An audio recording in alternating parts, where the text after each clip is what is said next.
This morning, a behind-the-scenes look at the attempt from the left to whitewash Islamic extremism thanks to WikiLeaks. In an email in the wake of the San Bernardino shooting, John Podesta, who works for Hillary Clinton over her campaign, he comments on MSNBC's Chris Hayes' reporting. He wrote, Chris Hayes put on Twitter, he said, well, he talked about the San Bernardino shooter, and he just put that out on Twitter, said the guy's name, which was Saeed Farouk.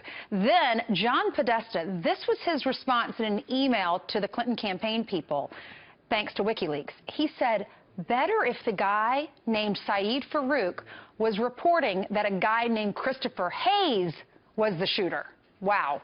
Fox News contributor and U.S. Army veteran Pete Hegseth joins us now to talk about this. That was pretty shocking this morning when I read it. Shocking, but incredibly revealing and telling of the absolute mindset of the left. When something like this happens, they want to do anything possible to deny that would have any tie whatsoever to Islam, Islamism, and they certainly won't use that word. It all draws back to the president. It all draws back to this left-wing ideology. It's a postmodern, sort of secular, this view of the world that nobody could be so motivated by religion or ideology that they would kill people for that cause. So let's not even talk about it and pretend it doesn't exist. That's not the truth. So why are they pretending it doesn't exist? Like the left not trafficking in truth? I mean, they're trying to cover it up because they've got a different view of mankind and of the future that doesn't comport with it. I mean, I will say this, if we're all honest, the minute a shooting happens, we say, okay, who's this going to be? Are we going to have a debate about guns, or are we going to have a debate about radical Islam?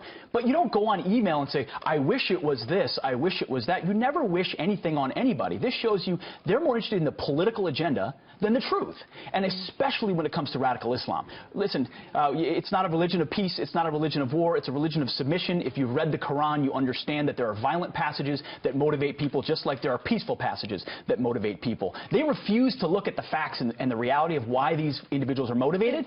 Instead, they do politics. Why not say, listen, we're not talking about the entire religion. These are the radicals. We cannot allow these radicals to come into our country. Yet Hillary Clinton she wants to bring in 65,000 Syrian refugees into this country, even though she has said you can't vet them. Remember, she said that 3 years ago. It's of course, because they won't see the threat. They refuse to see the threat. You help the moderate Muslims when you call out the radical Muslims. When you pretend like there aren't radical Muslims, then they all get lumped together. You're actually discriminating. And you know what? Who cares whose name it is? Saeed Farouk or Christopher Hayes? It doesn't matter. If they're motivated by radical Islam, that's what matters. That's the problem. That's right. Thank you, Pete. Thank you.